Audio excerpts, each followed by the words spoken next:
Prepare-se para uma das histórias mais extraordinárias e misteriosas da aviação mundial. Em 2024, controladores de tráfego aéreo do aeroporto de São Paulo receberam uma transmissão impossível.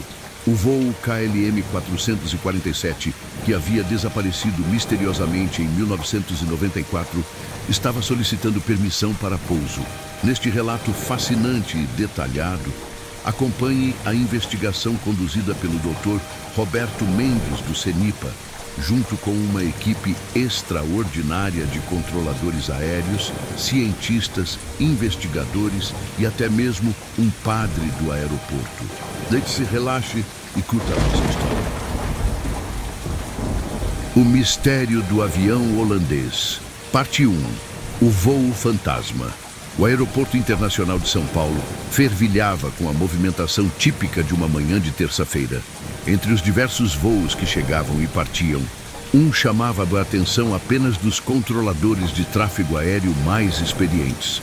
O voo KLM-447, proveniente de Amsterdã, havia solicitado permissão para pouso às 8h47, mas sua trajetória irregular fazia com que o controlador Marcelo Santos franzisse a testa enquanto observava o radar. Torres de controle. Aqui é o KLM-447, solicitando pouso de emergência na pista 09L.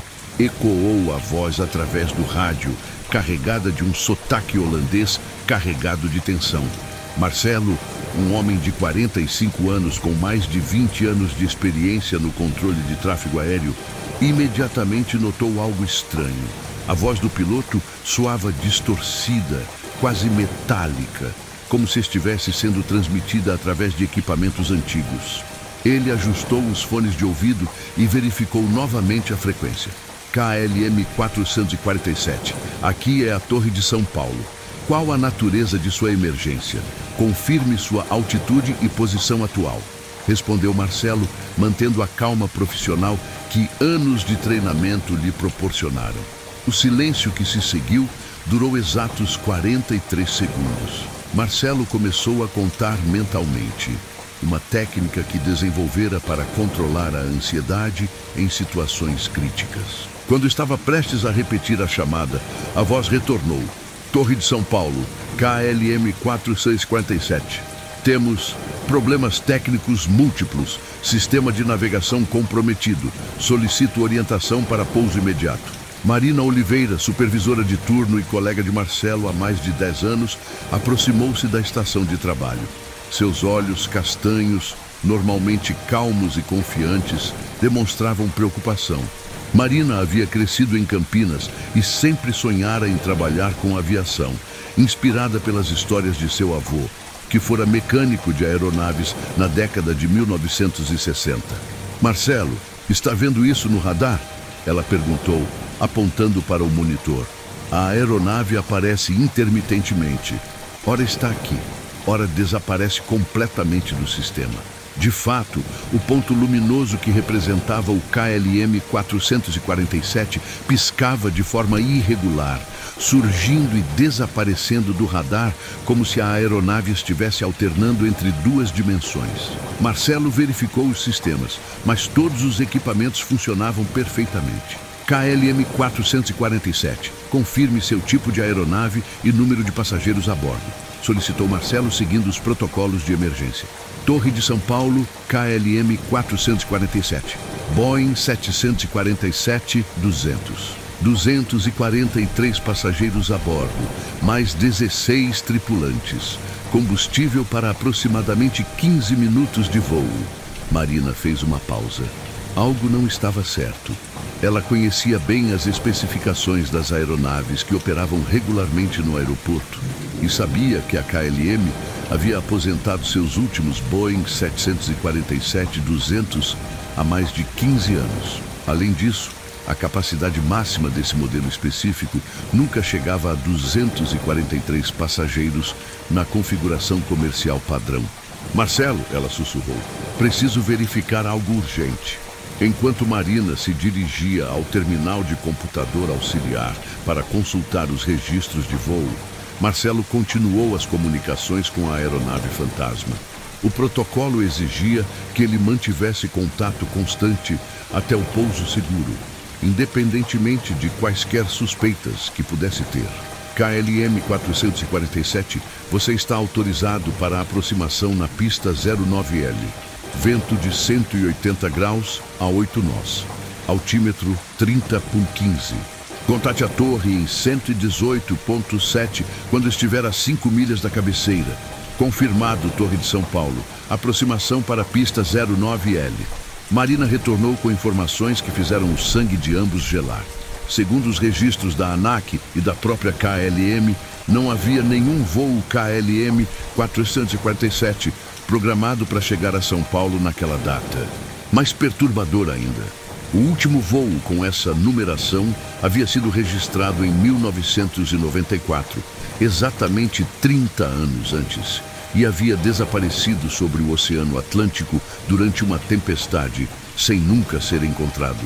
Dr. Roberto Mendes, um dos investigadores mais respeitados do Centro de Investigação e Prevenção de Acidentes Aeronáuticos, estava em seu escritório no centro de São Paulo quando recebeu a ligação urgente de Marina. Aos 58 anos, Roberto havia dedicado sua vida inteira à aviação. Primeiro como piloto comercial e depois como investigador. Nascido em Ribeirão Preto, filho de um agricultor de café e de uma professora primária, sempre fora fascinado pelos mistérios que envolviam acidentes aéreos. Marina, você tem certeza absoluta dessas informações? Perguntou Roberto, já colocando o paletó e se dirigindo para o carro. Um voo fantasma é algo que nunca documentamos no Brasil. Doutor, Roberto, eu verifiquei 3 vezes. Não existe KLM 447 ativo. E tem mais. Consegui uma gravação da última transmissão desse voo em 1994. A voz do piloto é idêntica à que estamos ouvindo agora. O percurso de 40 minutos até o aeroporto nunca pareceu tão longo para Roberto. Enquanto dirigia pela Marginal Tietê, ele relembrava casos similares que havia estudado durante sua formação nos Estados Unidos. O famoso caso do voo Eastern Airlines 401, que havia caído nos Everglades em 1972, gerou inúmeros relatos de aparições fantasmas pelos anos seguintes, mas nunca havia enfrentado algo assim em solo brasileiro. Chegando ao aeroporto, Roberto foi direto para a torre de controle. Marcelo e Marina o receberam com expressões tensas. O radar ainda mostrava a presença intermitente da aeronave, que agora estava a aproximadamente 10 milhas náuticas do aeroporto. Doutor, a situação está ficando mais estranha, disse Marcelo. A aeronave está solicitando instruções como se fosse completamente real, mas nossos sistemas não conseguem estabelecer contato visual nem por câmeras, nem pelo pessoal de solo. Roberto assumiu um dos postos de comunicação. Sua voz, treinada para transmitir calma e autoridade, ecoou através do rádio. KLM 447, aqui é o Dr. Roberto Mendes, investigador do CENIPA. Preciso que confirme sua posição exata e me informe sobre as condições dos passageiros a bordo. A resposta veio após alguns segundos. Dr. Mendes, KLM 447. Posição: difícil de determinar. Instrumentos apresentam leituras inconsistentes. Passageiros parecem tranquilos, muito tranquilos. A forma como o piloto pronunciou "muito tranquilos" fez Roberto estremecer. Havia algo na entonação que sugeria algo além de uma simples emergência técnica. Era como se o piloto estivesse descrevendo passageiros em estado de... Roberto preferia não completar o pensamento. Parte 2. O pouso impossível. Às 10h15 daquela manhã, algo sem precedentes na história da aviação brasileira aconteceu. O KLM 447 pousou na pista 09L do Aeroporto Internacional de São Paulo. O problema era que ninguém conseguia vê-lo. O controlador de solo, José Ferreira, um homem baixo e robusto de 60 anos, natural de Sorocaba, observava pela janela da torre com um binóculo de alta potência. José trabalhava no aeroporto desde sua inauguração e conhecia cada centímetro das pistas como a palma de sua mão. Seus olhos experientes vasculhavam a pista 09L, mas não conseguia identificar aeronave alguma. Torre, aqui é o solo. Não há aeronave visível na pista 09L. Repito, pista 09L totalmente livre, relatou José pelo rádio interno. Simultaneamente, a voz do piloto holandês ecoava através dos alto-falantes. Torre de São Paulo, KLM 447 no solo, solicitando GAT para desembarque de passageiros. Muito obrigado pela assistência. Dr. Roberto pediu imediatamente que uma equipe de emergência se dirigisse para a pista 09L. O que encontraram deixou todos perplexos. Marcas de pneus ainda fumegantes no asfalto, exatamente no local onde uma aeronave de grande porte teria tocado o solo. As marcas eram recentes, ainda quentes, mas não havia aeronave alguma na pista. Capitão Fernando Silva, comandante do Corpo de Bombeiros do aeroporto, foi um dos primeiros a chegar ao local. Fernando, um homem de 42 anos, natural de Santos, havia servido na Marinha antes de ingressar no Corpo de Bombeiros da Aviação Civil. Sua experiência em situações de emergência o preparara para quase tudo, mas não para aquilo. Doutor Roberto, Fernando comunicou pelo rádio, temos marcas de pouso definitivas aqui. Temperatura do asfalto indica que uma aeronave pesada pousou há menos de 5 minutos. Também detectamos odor de combustível de aviação, mas não há derramamentos visíveis. A equipe de investigação que se formou espontaneamente incluía também Helena Kozlova, engenheira de manutenção aeronáutica de origem russa, que havia se mudado para o Brasil há 15 anos. Helena, uma mulher de 38 anos com um PhD em engenharia aeroespacial pela Universidade de São Paulo, era conhecida por sua abordagem científica e cética a fenômenos inexplicáveis. Precisamos de medições precisas, disse Helena, retirando equipamentos sofisticados de sua maleta. Se uma aeronave realmente pousou aqui, deixou evidências físicas mensuráveis além das marcas visuais. Seus instrumentos revelaram dados perturbadores. A temperatura do asfalto, nas áreas das marcas de pneus, estava 15 graus Celsius, acima da temperatura ambiente. Havia concentrações detectáveis de particulados típicos da exaustão de motores a jato, e análises espectrográficas identificaram componentes químicos consistentes com o combustível Jet A1 utilizado em aviação comercial. Isso é impossível, murmurou Helena, verificando e reverificando seus equipamentos. Todos os dados indicam que uma aeronave de grande porte realmente pousou aqui, mas não conseguimos vê-la. Enquanto isso, na torre de controle, Marina continuava tentando estabelecer comunicação com o KLM 447. As transmissões de rádio haviam cessado abruptamente após o relato de pouso bem-sucedido, mas o transponder da aeronave ainda emitia sinais intermitentes. Padre Antônio Carvalho, capelão do aeroporto, havia sido chamado por José Ferreira.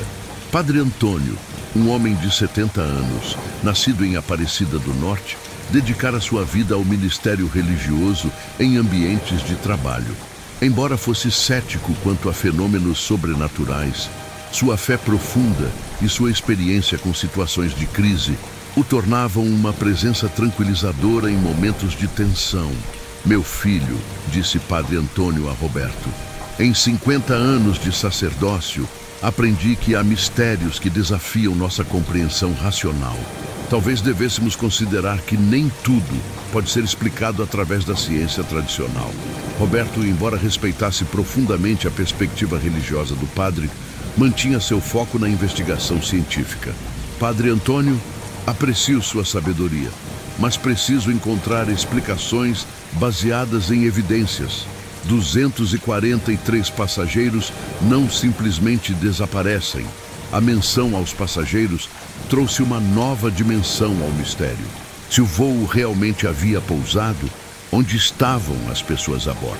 Marina sugeriu verificar os sistemas de imigração e aduanas, na possibilidade de que os passageiros houvessem desembarcado através de algum processo não documentado. Parte 3. Investigação nos arquivos. Carlos Eduardo Tavares, diretor de operações do aeroporto. autorizou acesso total aos arquivos históricos para a investigação. Carlos, um administrador de 53 anos formado pela FGV, havia assumido o cargo há apenas 2 anos, mas já demonstrara competência excepcional na gestão de crises. Natural de Belo Horizonte, sempre fora fascinado por aviação, embora nunca tivesse pilotado uma aeronave. Dr. Roberto, coloquei minha equipe inteira à disposição da investigação. Precisamos descobrir o que aconteceu antes que isso vaze para a imprensa e cause pânico generalizado, disse Carlos, abrindo portas para salas normalmente restritas ao público. A equipe de investigação foi conduzida aos arquivos históricos do aeroporto, localizados no subsolo do prédio administrativo. As salas continham décadas de documentos, registros de voo, relatórios de manutenção e correspondências oficiais. Helena, com sua metodologia científica rigorosa, organizou um sistema de busca sistemática focado no período entre 1990 e 1995. Foi Maria Conceição Santos, arquivista-chefe do aeroporto, quem fez a primeira descoberta significativa. Maria, uma mulher de 55 anos, natural de Salvador, trabalhava com documentação aeronáutica há mais de 30 anos. Sua memória excepcional e organização impecável a tornavam a pessoa ideal para navegar pelos labirintos de paperwork burocrático. Dr. Roberto, disse Maria, segurando uma pasta amarelada pelo tempo, encontrei algo interessante sobre o voo KLM 447 original. O arquivo continha correspondências entre a KLM e as autoridades brasileiras datadas de março de 1994. As cartas, escritas em holandês com traduções em português, detalhavam negociações para estabelecer uma rota regular entre Amsterdã e São Paulo. O voo KLM 447 seria o primeiro dessa nova rota, transportando uma delegação especial de empresários holandeses interessados em investimentos no Brasil. Veja isso, disse Maria, apontando para uma lista de passageiros anexa às correspondências. A delegação incluía representantes de empresas de tecnologia, agricultura e energia. Muitos nomes importantes da economia holandesa da época. Helena estudou cuidadosamente a lista. Os nomes eram tipicamente holandeses. Johannes van der Berg, CEO da empresa de tecnologia Holland Tech. Margaretha de Vries, diretora de investimentos internacionais do banco ABN AMRO. Peter Janssen, especialista em agricultura tropical. Ana Visser, engenheira de petróleo da Shell Brasil. Dr. Roberto notou algo peculiar. Maria, você tem registros de que esses empresários chegaram ao Brasil por outras rotas após o desaparecimento do voo? A pesquisa que se seguiu revelou um padrão perturbador. Nenhum dos empresários listados como passageiros do KLM 447 havia chegado ao Brasil por meio de outras companhias aéreas. Mais estranho ainda, consultas aos registros comerciais holandeses mostravam que muitas das empresas representadas na delegação haviam fechado abruptamente suas operações brasileiras logo após março de 1994, alegando mudanças estratégicas imprevistas. Padre Antônio, que havia permanecido silencioso durante a maior parte da investigação nos arquivos, finalmente se manifestou. Meus filhos, há algo que vocês precisam saber. Em 1994, eu era pároco na igreja de Nossa Senhora dos Navegantes, próxima ao aeroporto. Lembro-me vividamente de ter celebrado uma missa especial pedindo proteção divina para os viajantes do voo KLM 457. Foram os próprios passageiros holandeses que solicitaram a cerimônia. As palavras do padre causaram um silêncio profundo na sala de arquivos. Se os passageiros holandeses haviam participado de uma missa antes do voo, significava que eles realmente haviam chegado ao Brasil e estavam no aeroporto em março de 1994. Padre Antônio, perguntou Roberto cuidadosamente, o senhor se lembra de detalhes específicos sobre esses passageiros? Sim, meu filho. Eram pessoas muito educadas. Falavam português com sotaque carregado, mas compreensível. O que mais me chamou a atenção foi uma jovem, Margaretha, se não me engano. Ela parecia preocupada, inquieta. Após a missa, aproximou-se de mim e disse que sentia como se algo terrível fosse acontecer durante a viagem. Helena, sempre cética, questionou. Padre Antônio, com todo respeito, isso foi há 30 anos. A memória pode pregar peças, especialmente em situações emocionalmente carregadas, como esta. Compreendo sua desconfiança, minha filha, mas mantenho um diário pessoal há mais de 40 anos. Posso mostrar-lhes as anotações exatas que fiz sobre aquela missa. O diário do Padre Antônio, cuidadosamente preservado em caligrafia elegante, confirmou seus relatos. A entrada de 15 de março de 1994 descrevia detalhadamente a missa especial, incluindo nomes e características físicas dos participantes. Mais perturbador ainda, o padre havia anotado que Margareta de Vries lhe confiara ter tido sonhos recorrentes sobre um acidente aéreo nas noites anteriores ao voo. Ela me disse, leu Padre Antônio de seu diário, Padre, sonho todas as noites que nosso avião não consegue pousar.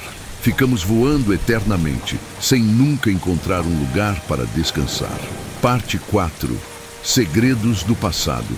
A investigação tomou uma direção completamente nova quando Carlos Eduardo decidiu contactar diretamente a sede da KLM em Amsterdã.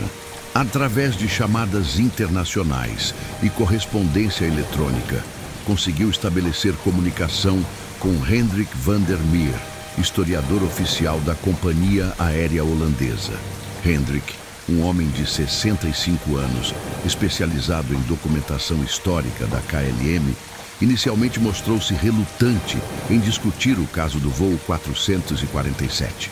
Quando finalmente aceitou colaborar, suas revelações adicionaram camadas ainda mais complexas ao mistério. O voo KLM 447 era mais do que uma simples missão comercial, explicou Hendrik através de videoconferência.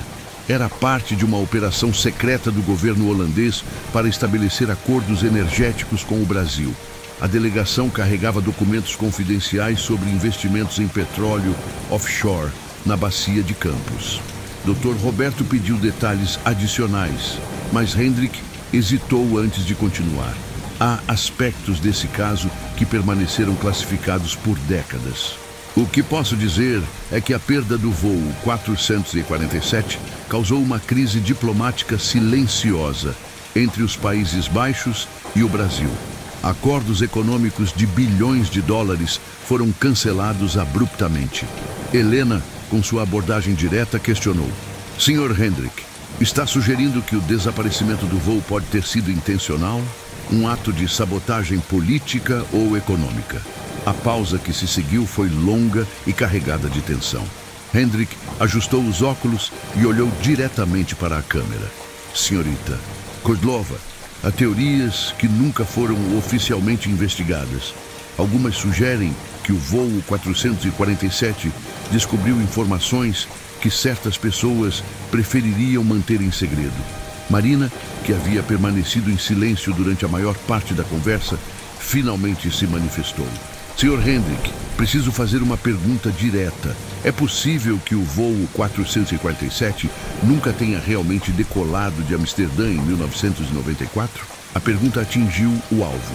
O rosto de Hendrik empalideceu visivelmente e ele demorou quase um minuto para responder.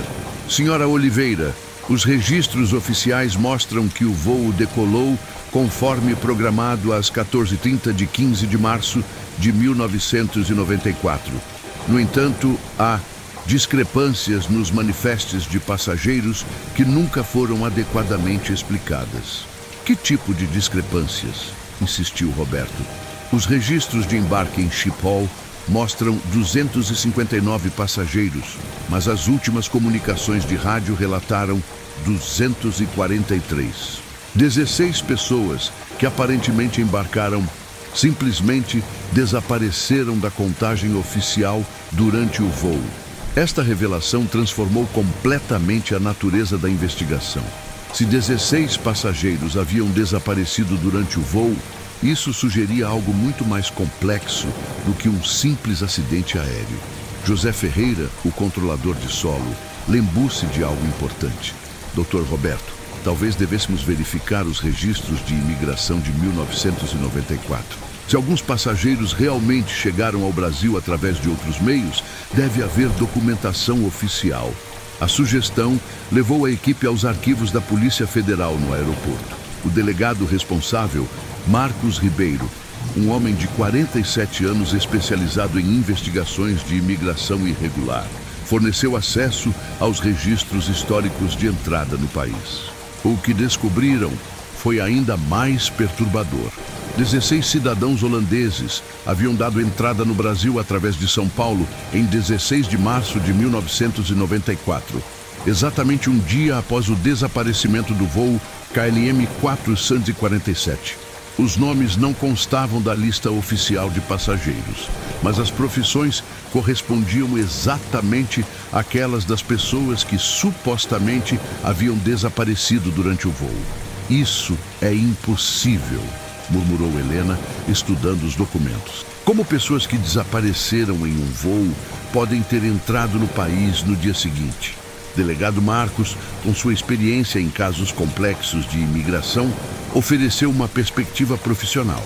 Doutora Kozlova, em minha experiência, quando documentação oficial apresenta contradições tão flagrantes, geralmente indica operações de inteligência ou atividades governamentais classificadas. Padre Antônio, que havia acompanhado silenciosamente toda a investigação, fez uma observação que ninguém havia considerado. Meus filhos, talvez devêssemos perguntar não onde essas pessoas foram, mas quando elas foram.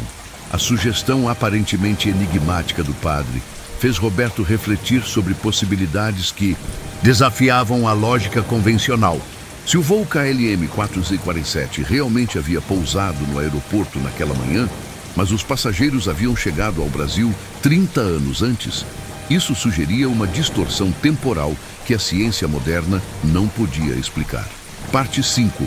A descoberta chocante. Helena Kozlova decidiu aplicar sua metodologia científica rigorosa para testar a hipótese mais improvável de todas: a possibilidade de que o voo KLM 447 estivesse preso em algum tipo de loop temporal. Embora sua formação em engenharia aeroespacial não incluísse física quântica avançada, ela conhecia teorias sobre distorções espaço-temporais relacionadas a campos eletromagnéticos intensos. Dr. Roberto, disse Helena, montando equipamentos sofisticados de medição na pista 09L, vou testar uma teoria completamente não ortodoxa. Se existe alguma anomalia temporal neste local, meus instrumentos devem detectar variações nas constantes físicas fundamentais. Os equipamentos de Helena incluíam magnetômetros de precisão, detectores de radiação cósmica e cronômetros atômicos capazes de medir variações temporais de nanosegundos. Durante as 3 horas seguintes, ela conduziu medições sistemáticas em toda a área onde as marcas de pneus haviam sido encontradas. Os resultados deixaram toda a equipe perplexa. Em uma área específica de aproximadamente 200 metros quadrados, os cronômetros atômicos registravam uma desaceleração temporal de 0,03%. Embora parecesse insignificante, essa variação era suficiente para criar uma diferença de aproximadamente 2 minutos por dia na passagem do tempo. Isso é cientificamente impossível sem a presença de um campo gravitacional extremamente intenso, explicou Helena, verificando e reverificando seus cálculos. Para criar esse efeito, precisaríamos de uma massa equivalente a uma estrela de nêutrons concentrada em poucos metros cúbicos. Marina, sempre pragmática, fez a pergunta óbvia. Helena, está dizendo que há um buraco negro microscópico na pista do nosso aeroporto?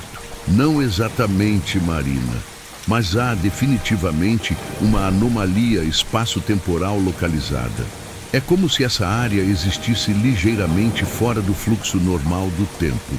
Padre Antônio escutou as explicações técnicas com interesse crescente. Sua fé profunda e décadas de experiência pastoral lhe proporcionavam uma perspectiva única sobre mistérios que desafiavam a compreensão racional. Minha filha Helena, disse o padre cuidadosamente, na teologia católica, acreditamos que Deus existe fora do tempo linear. Talvez essa anomalia seja um ponto onde diferentes temporalidades se encontram. Doutor, Roberto, embora respeitasse a perspectiva religiosa, mantinha seu foco na investigação científica. Padre Antônio, precisamos encontrar explicações que possam ser documentadas e verificadas. Se há realmente uma anomalia temporal aqui, deve haver uma causa física identificável. Foi então que Carlos Eduardo fez uma sugestão que mudaria o rumo da investigação. Doutor, Roberto, que tal tentarmos estabelecer comunicação com o voo KLM 447 novamente? Se a aeronave está presa em algum tipo de loop temporal, talvez possamos obter informações diretamente da fonte. A ideia parecia absurda, mas as evidências acumuladas sugeriam que situações absurdas podiam ser reais. Marcelo Santos, o controlador de tráfego aéreo, concordou em tentar estabelecer contato usando as frequências exatas registradas durante as comunicações matinais. KLM 447, aqui é a Torre de São Paulo. Responda, por favor, transmitiu Marcelo através do equipamento de rádio. O silêncio durou quase 5 minutos. Quando a resposta finalmente chegou, a voz do piloto holandês soava diferente, mais distante, como se estivesse transmitindo através de uma névoa eletrônica densa. Torre de São Paulo, KLM 447, onde, quando estamos, os instrumentos mostram datas impossíveis. Roberto assumiu o controle da comunicação. KLM 447, aqui é o Dr. Roberto Mendes, investigador do CENIPA. Qual data vocês registram em seus instrumentos de bordo? Dr. Mendes, nossos instrumentos mostram 16 de março de 1994, mas as comunicações de rádio captam transmissões de 2024. Isso é impossível. A confirmação de que a tripulação do KLM 447 acreditava estar em 1994 proporcionou evidências adicionais da hipótese de distorção temporal. Helena imediatamente começou a documentar todas as comunicações, gravando não apenas o áudio, mas também analisando as características técnicas do sinal de rádio. KLM 447, continuou Roberto, preciso que me informe sobre as condições dos passageiros. Eles estão conscientes da situação temporal? A resposta veio após uma pausa longa. Dr. Mendes, os passageiros parecem suspensos. Não dormem, não comem, não falam, apenas olham pelas janelas como se esperassem algo. É como se estivessem presos entre dois mundos. Maria Conceição, a arquivista, teve uma intuição súbita. Doutor Roberto, talvez devêssemos perguntar sobre os 16 passageiros que desapareceram. Se eles conseguiram sair do loop temporal, talvez possam nos dar pistas sobre como resolver essa situação. KLM 447. Preciso saber sobre 16 passageiros que aparentemente deixaram a aeronave durante o voo. Você pode explicar o que aconteceu com eles? O silêncio que se seguiu durou quase 10 minutos. Quando o piloto finalmente respondeu, sua voz carregava uma tristeza profunda. Doutor Mendes, os 16. Eles encontraram a porta, mas o preço foi alto. Para sair do loop, tiveram que aceitar nunca mais existir em seu tempo original. Parte 6. Revelações impossíveis. A revelação sobre os 16 passageiros que encontraram a porta levou a investigação para territórios completamente inexplorados. Dr. Roberto decidiu que era necessário consultar especialistas em física teórica e fenômenos temporais, mesmo que isso significasse entrar em áreas consideradas pseudocientíficas pela comunidade acadêmica tradicional. Através de contatos na Universidade de São Paulo, Roberto conseguiu comunicação com o Dr. Alexandre Moreira, professor de física teórica especializado em mecânica quântica e teoria das cordas. Doutor, Moreira, um homem de 52 anos com doutorado pelo MIT, inicialmente mostrou-se cético quanto aos relatos, mas concordou em analisar os dados coletados por Helena. Dr. Roberto, disse Alexandre, após estudar cuidadosamente as medições de Helena, embora seja extremamente improvável, os dados sugerem a presença de uma singularidade temporal localizada. Em teoria, isso poderia criar um loop fechado no espaço-tempo, efetivamente aprisionando qualquer massa dentro de um ciclo temporal repetitivo.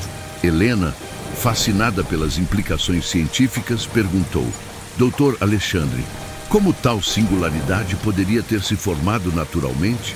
Não poderia, respondeu Alexandre diretamente. Uma anomalia dessa magnitude exigiria manipulação deliberada do espaço-tempo usando tecnologia que está décadas além de nossas capacidades atuais. A menos que o quê? Insistiu Roberto. A menos que tenha sido criada por algum evento catastrófico que concentrou energia suficiente para dobrar literalmente a geometria do espaço-tempo. Um experimento fracassado, uma explosão nuclear ou mesmo um fenômeno natural extremamente raro. Padre Antônio, que havia escutado a discussão científica com interesse crescente, ofereceu uma perspectiva diferente. Dotes, Moreira e Roberto, talvez estejamos considerando apenas explicações físicas. Em minha experiência pastoral, encontrei situações onde forças espirituais criaram fenômenos que desafiam leis naturais. Doutor, Alexandre, embora respeitoso com a perspectiva religiosa, manteve seu foco científico. Padre Antônio, aprecio sua sabedoria, mas precisamos de explicações que possam ser testadas e verificadas através de métodos científicos estabelecidos. Foi então que José Ferreira se lembrou de algo crucial. Drs. Roberto e Alexandre, há algo que vocês precisam saber sobre março de 1994. Houve um incidente no aeroporto que foi classificado pelas autoridades. Nunca foi oficialmente relatado. O silêncio na sala foi absoluto. Todos se voltaram para José, aguardando detalhes sobre esse incidente misterioso. Em 14 de março de 1994, um dia antes do desaparecimento do voo KLM 447, houve uma explosão subterrânea em uma área próxima à atual pista 09L. A explosão foi tão intensa que causou um pequeno terremoto local, mas as autoridades disseram que foi um acidente em obras de expansão do aeroporto. Marina franziu a testa.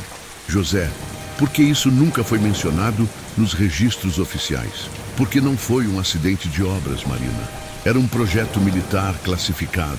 Alguns de nós que trabalhávamos aqui na época sabíamos que havia instalações subterrâneas sendo construídas, mas nunca soubemos para que propósito. Doutor, Roberto imediatamente reconheceu as implicações. José, está sugerindo que havia um projeto militar subterrâneo que explodiu exatamente um dia antes do desaparecimento do voo KLM 447? Exato, Dr. Roberto. E tem mais.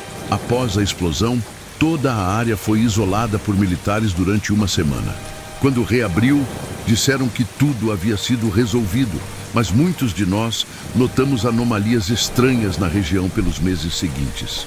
Helena, sempre focada em dados concretos, perguntou: que tipo de anomalias, José? Equipamentos eletrônicos falhavam sem explicação. Bússolas apontavam direções erradas. E alguns funcionários relataram sensações estranhas de déjà vu quando trabalhavam na área, como se eventos estivessem se repetindo. Doutor, Alexandre ficou visivelmente excitado com essas informações. José está descrevendo exatamente os sintomas que esperaríamos de uma distorção espaço-temporal causada por liberação súbita de energia massiva. Se um projeto militar experimental explodiu, poderia ter criado a singularidade que mantém o voo KLM 447 preso no tempo. Delegado Marcos Ribeiro, que havia permanecido em silêncio durante a maior parte das discussões, finalmente se manifestou. Senhores, se há realmente um projeto militar classificado envolvido nesta situação, precisamos contactar autoridades federais imediatamente. Isso pode ser questão de segurança nacional. Carlos Eduardo, preocupado com as implicações para o aeroporto, concordou. Delegado Marcos, você tem autoridade para iniciar esse contato? Precisamos de respostas oficiais sobre o que realmente aconteceu em 1994. Enquanto Marcos iniciava contatos com Brasília, a equipe decidiu tentar uma abordagem mais direta. Estabelecer comunicação prolongada com os passageiros do voo KLM 447 para obter informações detalhadas sobre sua experiência no loop. KLM 447. Aqui é Dr. Roberto Mendes. Gostaria de falar diretamente com alguns passageiros, especialmente aqueles que estavam na delegação empresarial holandesa. A resposta veio após alguns minutos. Dr. Mendes, vou conectar você com Margaretha de Vries. Ela é a que mais mantém consciência da situação. Uma nova voz ecoou através do rádio, feminina, com sotaque holandês, mas carregada de uma tristeza profunda. Dr. Mendes, sou Margaretha de Vries. Há quanto tempo estamos presos aqui, senhora? De Vries, segundo nossos registros, são exatamente 30 anos, respondeu Roberto cuidadosamente. O silêncio que se seguiu durou quase 3 minutos. Quando Margaretha finalmente respondeu, sua voz estava carregada de emoção. 30 anos. Meus filhos devem estar adultos agora. Meu marido estará vivo ainda. Parte 7. A verdade revelada. As comunicações com Margaretha de Vries revelaram detalhes perturbadores sobre a experiência dos passageiros presos no loop temporal. Durante as 2 horas seguintes, Roberto conduziu uma entrevista detalhada que proporcionou insights únicos sobre a natureza de sua condição. Senhora de Vries, perguntou Roberto, a senhora e os outros passageiros têm consciência da passagem de tempo durante esses 30 anos? Dr. Mendes, é difícil explicar. Vivenciamos o mesmo dia repetidamente, mas mantemos memórias de cada repetição. Conhecemos cada palavra que a tripulação dirá, cada movimento que nossos companheiros farão. É uma forma de tortura psicológica que nunca imaginei ser possível. Helena, fascinada pelas implicações científicas, perguntou: Senhora de Vries, a senhora mencionou que 16 passageiros conseguiram encontrar a porta e escapar. Pode explicar como isso aconteceu? Doutora Kozlova, os 16 descobriram que poderiam quebrar o ciclo através de um processo que chamaram de deslocamento temporal voluntário. Mas o preço era abandonar completamente sua existência original e aceitar viver em um tempo diferente de onde pertenciam. Padre Antônio se manifestou com gentileza. Minha filha Margaretha, esse processo de deslocamento temporal voluntário exigiu algum tipo de sacrifício espiritual? A resposta de Margaretha foi inesperada. Padre Antônio, sim. Cada um dos 16 teve que abrir mão de suas identidades originais. Eles existem agora em 1994, mas como pessoas diferentes, com memórias alteradas e vidas completamente novas. É como se tivessem trocado suas almas por liberdade. Dr. Alexandre, absorvendo essas informações através de sua perspectiva científica, fez uma observação crucial. Se compreendo corretamente, esses 16 passageiros essencialmente se transformaram em paradoxos temporais vivos. Eles existem em 1994, mas com conhecimento de eventos que só acontecerão décadas depois. Exatamente, doutor. Alexandre, confirmou Margaretha. E essa é a razão pela qual o restante de nós não consegue fazer a mesma escolha. Sabemos que nossa partida causaria consequências temporais imprevisíveis para o mundo exterior. Foi então que delegado Marcos retornou com informações oficiais que mudaram completamente a compreensão da situação. Através de seus contatos em Brasília, havia conseguido acesso parcial a arquivos militares classificados sobre o projeto subterrâneo de 1994. Doutor. Roberto, disse Marcos com expressão grave, O projeto militar era chamado Operação Cronos. Era um experimento conjunto entre Brasil e Estados Unidos para desenvolver tecnologia de manipulação temporal para fins de defesa nacional. O nome Operação Cronos fez Helena estremecer. Como especialista em aeroespacial, ela conhecia teorias sobre experimentos militares com distorção de tempo, embora sempre os considerasse ficção científica. Delegado Marcos, perguntou Helena, que tipo de tecnologia estava sendo desenvolvida? Segundo os documentos disponibilizados, a Operação Cronos tinha como objetivo criar bolsões de tempo acelerado que permitiriam desenvolvimento super rápido de armamentos e treinamento militar. Imagine poder desenvolver décadas de pesquisa em poucos dias. Doutor, Alexandre compreendeu imediatamente as implicações. Mas algo deu errado, e em vez de criar aceleração temporal controlada, a explosão gerou uma singularidade que criou um loop fechado. Exato, confirmou Marcos. E o pior, os documentos indicam que o voo KLM-447 não era apenas uma delegação empresarial. Era uma missão de espionagem industrial. Os passageiros holandeses tinham conhecimento sobre a Operação Cronos e tentavam roubar a tecnologia. A revelação transformou completamente a natureza do mistério. O voo KLM-447 não era vítima de um acidente, mas havia sido deliberadamente capturado pela distorção temporal como forma de impedir o roubo de tecnologia militar classificada. KLM-447, aqui é Dr. Roberto, transmitiu ele pelo rádio. Senhora de Vries, a senhora sabia sobre a verdadeira natureza de sua missão em 1994? A resposta veio após uma pausa longa. Dr. Mendes, sabíamos que nossa missão comercial era uma cobertura. Nosso objetivo real era obter informações sobre tecnologia temporal brasileira-americana para desenvolvimento próprio nos Países Baixos. Nunca imaginamos que nossa tentativa de espionagem nos aprisionaria literalmente no tempo. Carlos Eduardo, preocupado com as implicações legais e diplomáticas, perguntou: Doutor Roberto, como procedemos agora? Temos espiões estrangeiros presos em uma anomalia temporal causada por um projeto militar fracassado de nossa própria autoria. Padre Antônio ofereceu uma perspectiva moral. Meus filhos, independentemente dos crimes cometidos por essas pessoas, elas estão sofrendo há 30 anos. A justiça divina não exige tortura eterna. Dr. Alexandre concordou. Padre Antônio tem razão. E cientificamente, manter uma singularidade temporal ativa por décadas pode eventualmente causar consequências imprevisíveis para todo o continuum espaço-tempo local. Parte 8. A resolução. Após intensas discussões entre autoridades aeronáuticas, militares e científicas, foi tomada uma decisão sem precedentes na história da aviação brasileira.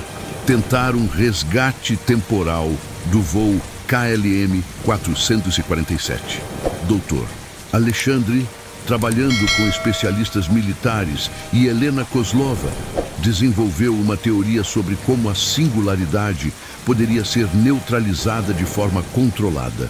A ideia é simples em teoria, mas extremamente perigosa na prática, explicou Alexandre para a equipe reunida. Precisamos criar uma onda de choque temporal que cancele a distorção original.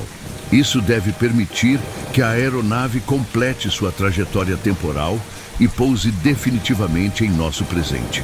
Helena, sempre focada nos aspectos práticos, questionou: Dr. Alexandre, como criamos essa onda de choque temporal sem causar danos ainda maiores ao tecido espaço-tempo?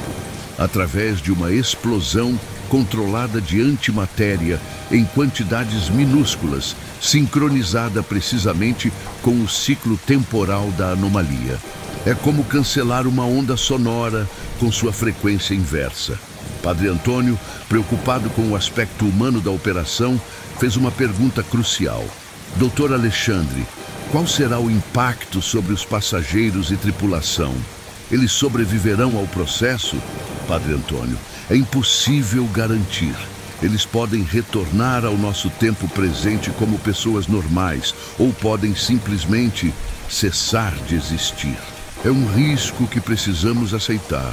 Margareta de Vries, quando informada sobre o plano de resgate, respondeu com uma calma surpreendente. Dr. Roberto, nós discutimos sua proposta. Os 227 passageiros e tripulantes restantes concordaram unanimemente. Preferimos o risco de não existência à certeza de prisão eterna. As preparações para a Operação Libertação, como foi apelidada pela equipe, levaram 3 semanas. Especialistas militares construíram um gerador de antimatéria portátil, enquanto Helena desenvolveu sistemas de sincronização temporal com precisão de nanosegundos. Durante esse período, estabeleceu-se uma rotina de comunicações diárias com o voo KLM 447. Os passageiros e tripulação relataram que, embora ainda estivessem presos no loop temporal, a consciência de uma solução iminente havia diminuído significativamente seu sofrimento psicológico. No dia da operação, 7 de dezembro de 2024, uma pequena multidão de autoridades, cientistas e jornalistas, mantidos à distância segura, reuniu-se no aeroporto de São Paulo. Dr. Roberto assumiu o comando geral da operação, com Helena responsável pelos aspectos técnicos e Padre Antônio oferecendo suporte espiritual. KLM 457. Aqui é Dr. Roberto. Transmitiu ele às 14h30, exatamente no horário original de decolagem do voo, em 1994. Estamos iniciando a sequência de libertação. Preparem-se para possível turbulência temporal intensa. Compreendido, Dr. Roberto, respondeu o piloto holandês. Em nome de todos a bordo, obrigado por não nos abandonarem. Seja qual for o resultado, estaremos eternamente gratos. Helena ativou o gerador de antimatéria às 14h33. Por exatos 4,7 segundos, uma luz cegante envolveu toda a área da pista 09L.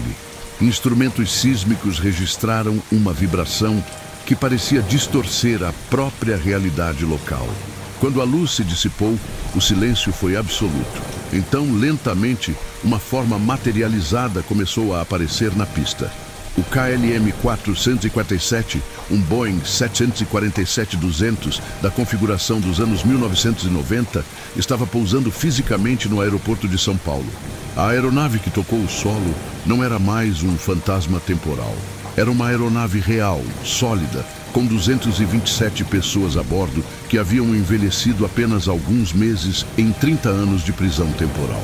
Os passageiros e tripulantes que desembarcaram eram exatamente as mesmas pessoas que haviam embarcado em Amsterdã em 1994, mas com expressões de quem havia vivenciado algo além da compreensão humana normal. Margareta de Vries foi uma das primeiras a deixar a aeronave e suas primeiras palavras foram dirigidas ao Padre Antônio. Padre, durante todos esses anos mantive fé de que Deus eventualmente nos libertaria. Obrigada por nunca perder esperança.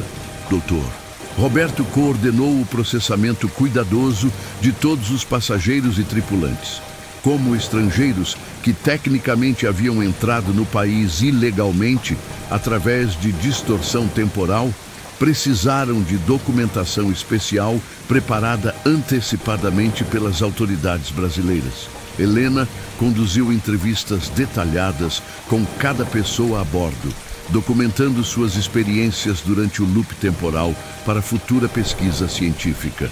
As informações coletadas revolucionaram a compreensão humana sobre percepção de tempo, consciência e resistência psicológica.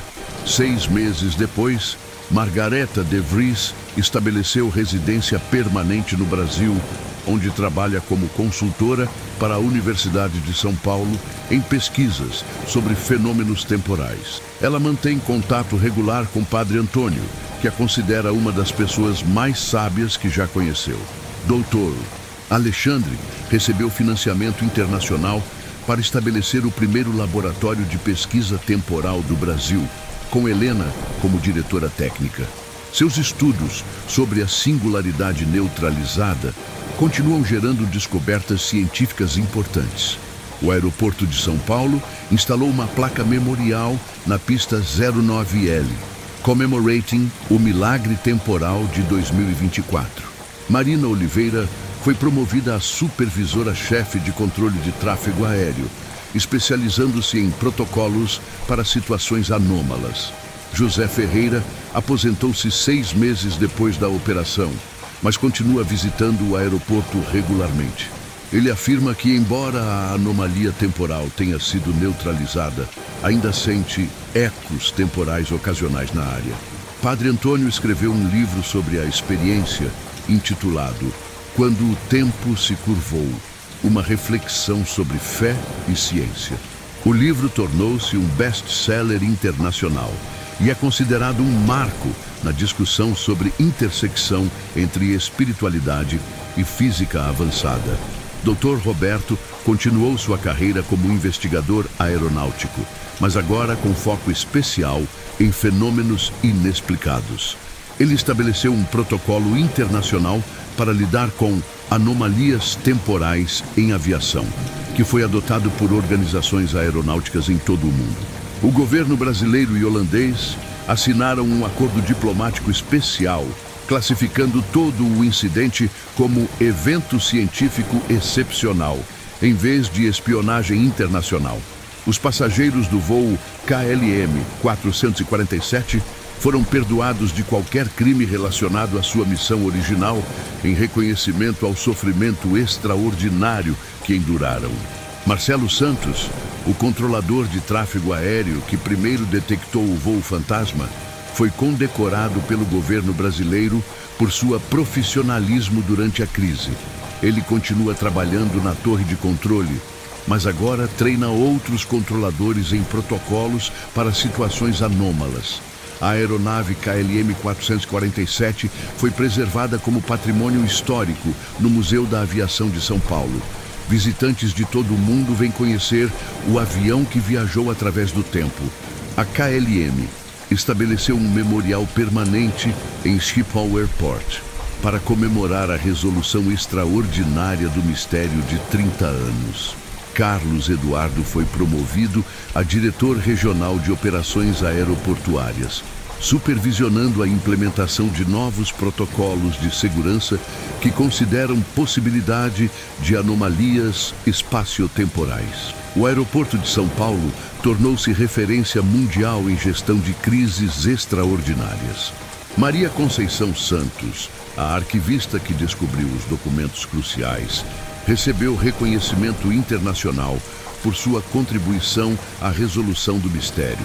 Ela estabeleceu novos padrões para a preservação de documentação aeronáutica histórica, focando especialmente em casos não resolvidos. Delegado Marcos Ribeiro foi transferido para uma nova divisão da Polícia Federal, especializada em investigação de fenômenos anômalos relacionados à segurança nacional.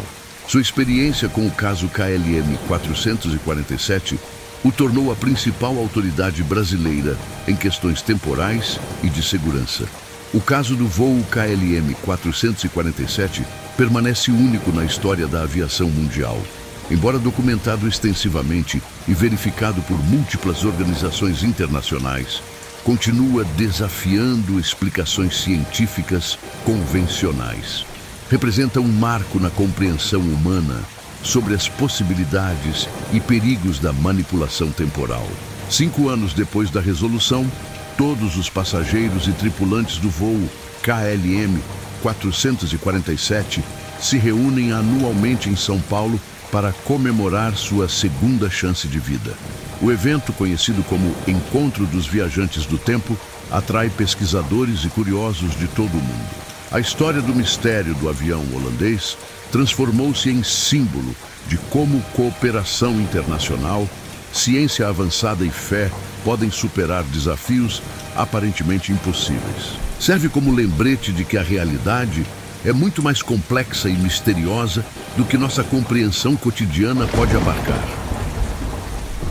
Se esta história extraordinária do voo KLM 447 deixou você fascinado, deixe um like para apoiar nosso trabalho investigativo. Nos comentários, conte-nos. Você acredita que anomalias temporais podem realmente existir? Conhece algum mistério aeronáutico similar? Inscreva-se no canal e ative-o para não perder nenhum dos nossos mistérios reais investigados em detalhes. Toda semana trazemos casos extraordinários que desafiam nossa compreensão da realidade. Compartilhe esta história incrível com amigos que adoram mistérios.